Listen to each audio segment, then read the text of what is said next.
That's what Paul says. He says, be ye steadfast, unmovable. Here it is, always abounding. Somebody say, always abounding. Oh, brothers and sisters, I've learned that when I'm stable and when I'm able to stand, then I don't have any problems serving. God deliver me from people who are flaky and get their feelings hurt and run home, and people who get their feelings hurt and can't have their way. And have you ever been a child? You remember being a child and you was playing at somebody's house and they got mad and what have you, they got upset, and the person who had the ball took the ball? Everybody had to go home because nobody had a ball but this person.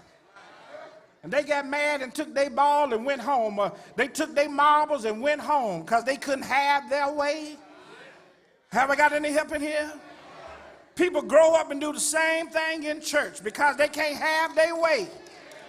They take their ball and go home because they can't have their way. They take their marbles and go home. I don't like the decisions that were made, so I'm going to take my ball and go home. I wasn't recognized at the last program, so I'm going to take my ball and go home. I bought a flower, but they moved mine and put it in the Family Life Center. I'm going to take my ball and go.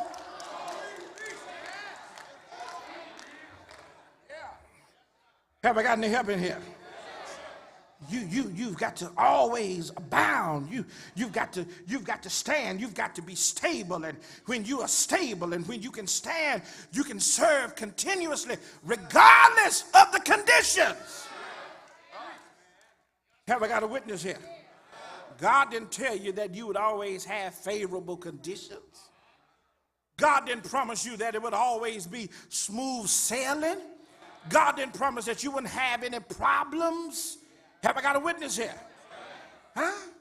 It says always abound. And watch this. It carries the idea of serving with an attitude that strives to go beyond measure, or an attitude that goes that strives to go beyond what is exceeded, or to aggressively serve. Watch where I'm going here. The level of aggression applied shows the seriousness of the task at hand.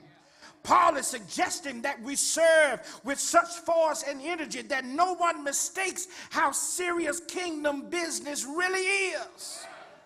And when it comes to serving the Lord, it should not be an option for you.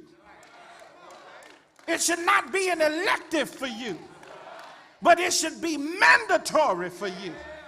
I don't know about you, but some of y'all might have decided to show up today, and you may not show up next Sunday or the next 2 Sundays, and then you may show up the following Sunday. I don't have that option. Have I got any help in here? Every chance I get, I got to show up. And I got to show up because I don't know who else might not show up. You ain't talking to me up in here. But God has been too good to me for me to treat serving him like it's optional. Anybody feel the way I feel? I told our members one time, God don't need y'all to serve him. He don't need y'all to praise him. He don't need y'all to worship him. And they look crazy. I said, because he got me to do it. I'm so committed. I'm so sold out that if don't nobody else show up and praise him, I'm going to praise him. I'm going to worship him. I'm good. I know how to sing. I know how to be a deacon. I know how to pray. I wish I had some help in here. I know how to be the preacher and preach. I know how to be the usher, lead myself down the aisle, give my offering, go back to my seat. I can come back in the pulpit and give the benediction. God don't need you. Have I got any help in here? Tell your neighbor, serving God is not optional. It's mandatory. And can I tell you why it's mandatory? Because he woke you up this morning. He put food on your table, clothes on your back, money in your pocket, gave you somebody to love, gave you a job to go to. It's not an option, it's mandatory. You're breathing his air, you're living by his blood, you got the activities of your limbs. It's not optional, it's mandatory. And anybody understand that when praises go up, blessings come down. Have I got a witness here?